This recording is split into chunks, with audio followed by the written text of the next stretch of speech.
right, so the other way of dealing with this now is that is pretty much straight to the point, and according to my assessment, I saw like is the one that is going to be helping only to this question specifically.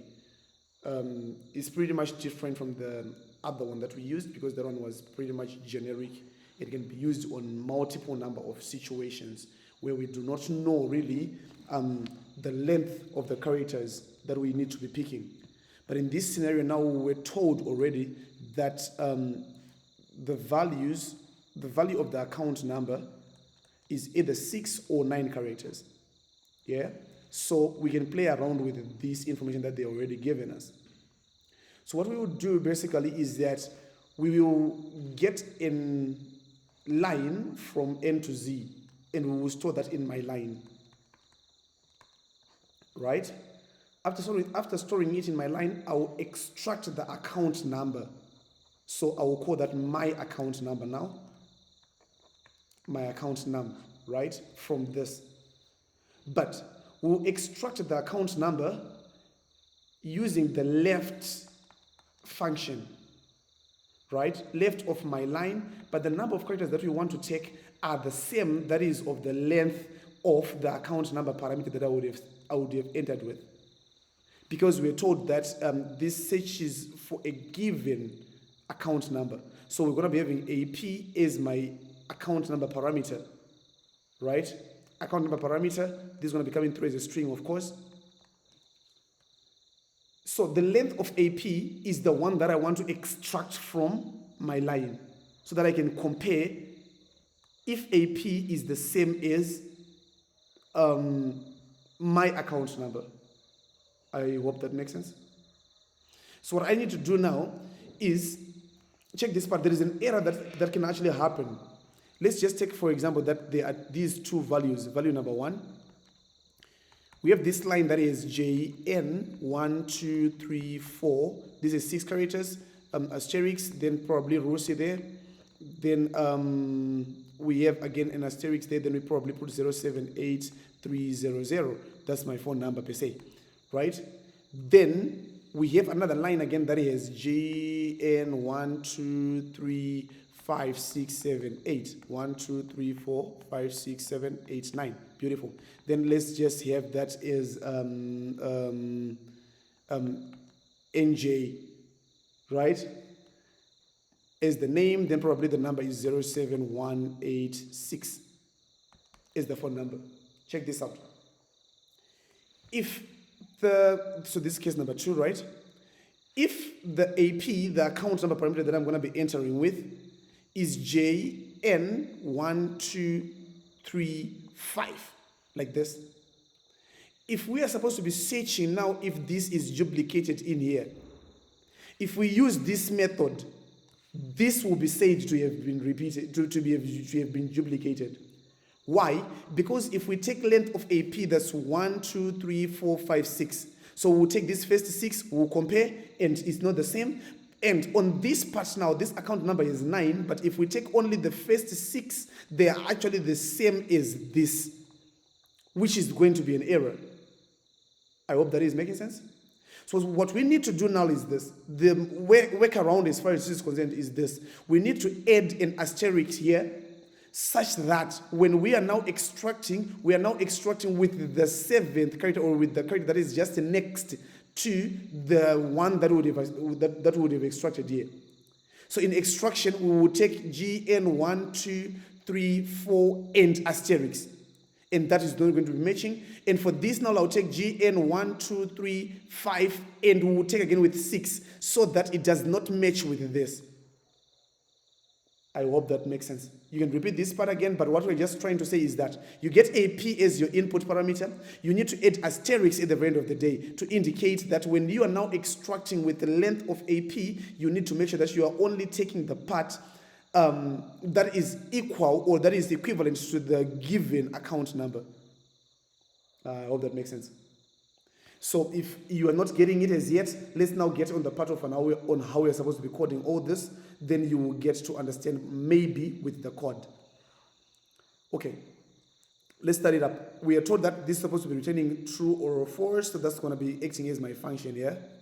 So let me just use my space wisely, so I have my function like that.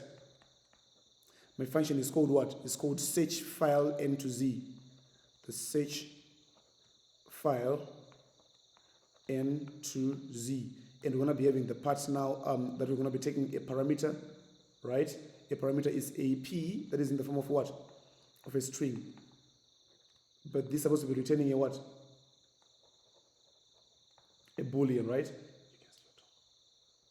Supposed to be returning a boolean, right? Returns a boolean. So we're supposed to use the word return here first. So it returns a boolean. Are we together? Good. So we are now saying from there we now need to declare our variables. We're going to be taking my line as a string, then I'm going to be taking my number again as a string, right? So we're going to be going ahead to say what? To say declare my line, and I'm declaring my account number as well. My account num, and these guys are going to be coming through as what? As strings. Like so, right? And the next that I'm going to be doing, I will need to get in a loop. Let me just mention this part. I will need to get in a loop so that I will read each and every line in this text file, right?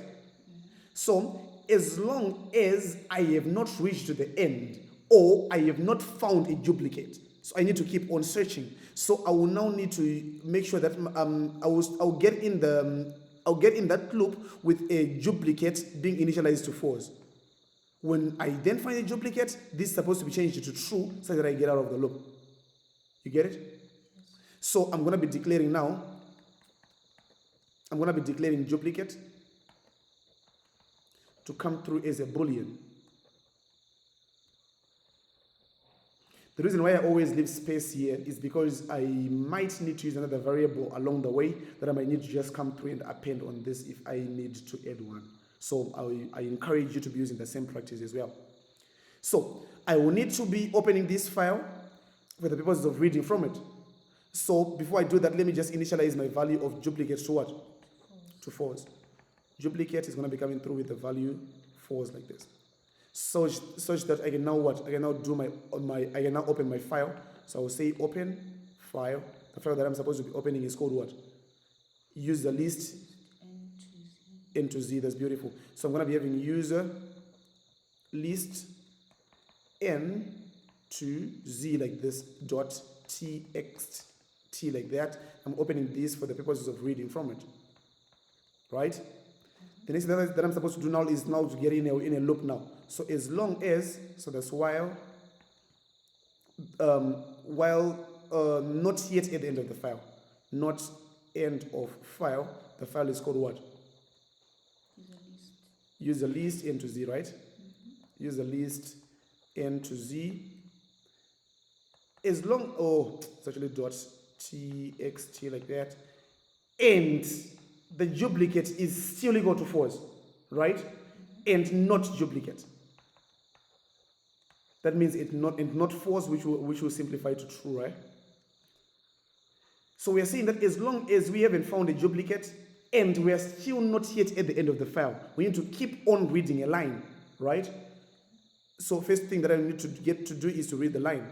So read file from where? From users, from user list N2Z .txt. I'm reading a line. Then the next thing I need to do, I need to store this in what? In my line. If I have stored in my line, I now need to extract the value of the account number. I now need to extract the value of the account number in that, right? Check this part. There is something that we did not do.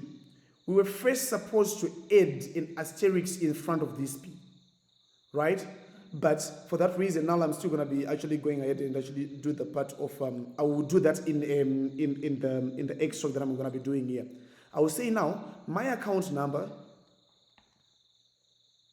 right, is supposed to be getting a value. The value that it's supposed to be getting is left of who? Of my line, right? But this is supposed to be coming through of length of AP, we said AP has to be actually having an asterisk in front of it. So it's length of AP concatenated with an asterisk like this. I hope this makes sense. So I will concatenate AP, the account parameter that I took with asterisk. Then its length is the length that I need to take from the left of my line. After that, now then I do my comparison. Now I'm now comparing my account number with AP with the asterisk. You get the point? So I'm now saying what? If the value of, let me just change ink for this sense, for this part. So I'm saying now, if my account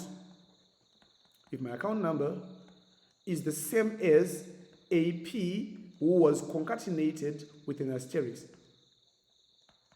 like this, right? If these are the same, then it means that there's a duplicate. So my duplicate gotta be changing now. Duplicate gotta be getting a new value, which is what? Which is true now. And this will force me to get out of the loop because it's not duplicate, will now result into false. You get the point? I now need to go ahead and end what? And end my if here. After I've done that, the next thing that I'm supposed to be concerned about is the part on if we do not get into this loop, we're still going to be coming back to check if we reach the end of the file. No, of course my duplicate will be still false. I go ahead and read the next line, I compare until I get a duplicate or until I've reached the end of the file. So I can go ahead and end my while here already. Right? And for this reason, we have saged everything in the file. The question is saying that go ahead and return found. If found, return true. Then otherwise, you're supposed to be returning false. Right? And my found or not is actually in the duplicate variable. So I'm just going to be going ahead and say what? Return what? I'm going to be going ahead and say return duplicate. The value of duplicate is the one that I want to return. Right? And after that, I need to go ahead and end my function. That's how we could solve this. So basically, we just took advantage of the number of the fact that we're going to be starting in with an input value, which is an account number parameter. We then went ahead to add an asterisk to make sure that we are extracting the same length, including the asterisk, from my line, the line that I just read from the file. I'm going to be using the left function to do that. Then I will store that in my account number. I'll then compare my account number with the AP who is including an asterisk in front of it. Then if that is true, then we go ahead and actually change the duplicate to be true so that we can get out of the loop because of this condition. After we are out of the loop, we need to go ahead and return the value that is stored in duplicate either way. So we're going to be getting out of the loop based on two reasons. Our duplicate is now true, or we have reached the end of the file. So if we have reached the end of the file without having found a duplicate, our duplicate is still going to be equal to false, and that's what you're going to be returning here. But if we're jumping out of the loop because my duplicate now was changed to true, we're going to be having the duplicate, the return being equal to true. Then I go ahead and end my function. I hope that made sense. Beautiful. So at the end of the day, I can just go ahead and actually stop my